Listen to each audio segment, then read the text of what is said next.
teenage girls remain vulnerable to forces of cross-generational sex due to hard economic conditions that subject them to temptations. Speaker of Parliament Rebecca Alitwala Kadaga says that young girls need small income-generating activities like planting and selling tree seedlings. She was speaking at the launch of Living Your Dream campaign, an initiative aimed at reducing teenage motherhood.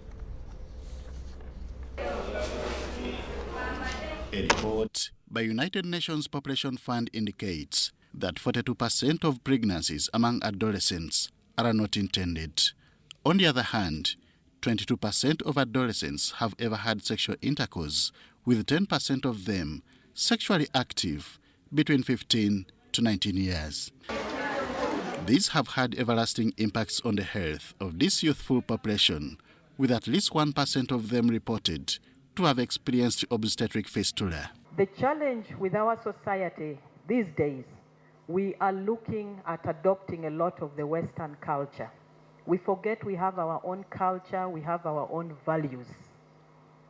And those values used to work. That is why some of us are here. Because our parents were able to talk to us and instill values in us that are still values that work.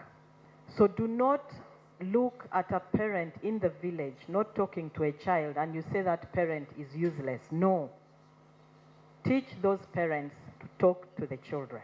Obstetric fistula is a result of obstructed labor among teenage girls who prematurely get pregnant.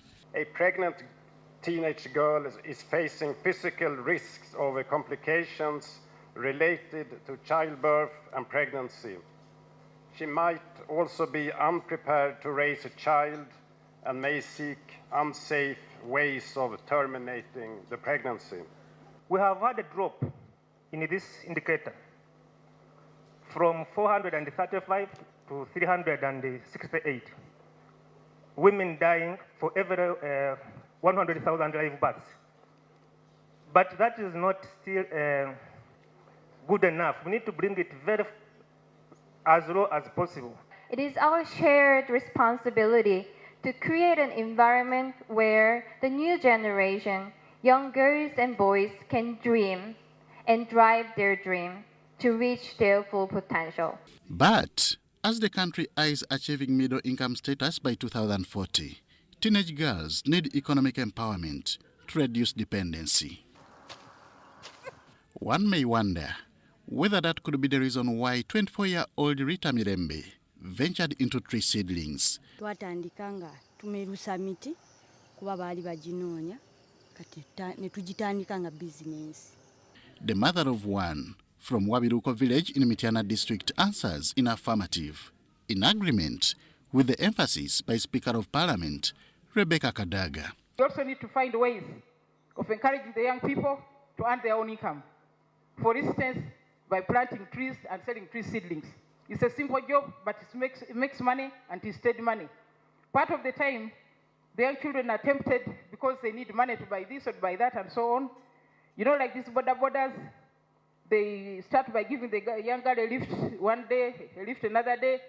Then after about a month, they really lift them into their homes. While launching Living Your Dream campaign aimed at reducing teenage mothers, Kadaga appealed for more education facilities taken closer to children so as to reduce the high rates of child marriage. They're walking all those kilometers. By the time you get to school, you are tired. Then you must also try to leave at 3 o'clock so that maybe by 7 you have reached your home. So the need to put the facilities near the children is very, very important. A successful Living Your Dream campaign could end gender-based violence, which results into child marriage. Henry Okurut, UBC. I don't think we are going to get those. Let's take a short break. We'll return with more details.